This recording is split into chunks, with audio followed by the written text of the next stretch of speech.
خبردار. وفات سے کتنے دن پہلے اللہ کے نبی فرما رہے ہیں؟ 5 دن پہلے. خبردار تم سے قبل جو لوگ گزرے وہ انبیاء کی قبروں پر مسجدیں بنایا کرتے تھے. خبردار تم قبروں پہ مسجدیں نہ بنانا. میں تمہیں سختی سے اس عمل سے روکتا ہوں. اللہ کے نبی صلی اللہ علیہ وسلم کی وفات سے 5 دن پہلے کا اعلان.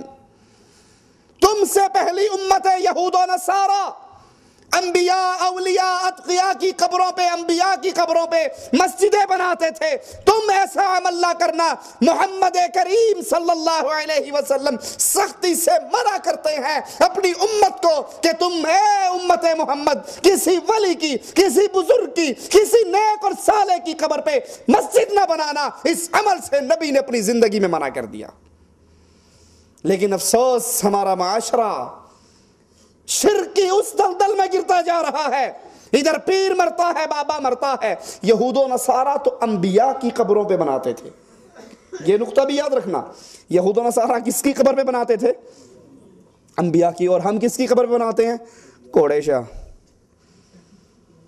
کوڑے شاہ، کاماں والی سرکار، تتر شاہ، بٹیر شاہ، پیر اٹ شاہ، پیر لسوڑی شاہ، پیر پھسوڑی شاہ، پیر دڑکی والی سرکار. دڑکی سمجھتے ہو نا؟ وہ اکثر اخبار میں آتا ہے پولیس نے دڑکی لگا کے مروایا. پہلے دڑکی لگوائی پیچھے سے فیر مار دیا.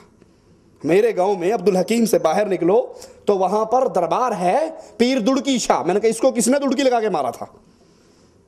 یہود و نصارہ تو پھر انبیاء کو پوجتے تھے اور انبیاء کی قبروں پہ مسجدیں بناتے تھے. یہ قوم ایسے شرک میں گری. لاہور میں گھوڑے شاہ کا دربار ہے، ایبٹ آباد میں کھوتے شاہ کا دربار ہے، کہیں طوطے شاہ کا دربار ہے، کہیں لسوڑی شاہ کا ہے، کہیں پھسوڑی شاہ کا ہے، کہیں دڑکی سرکار ہے، کہیں پیر چوپ شاہ ہے، کہیں پیر اٹ شاہ ہے.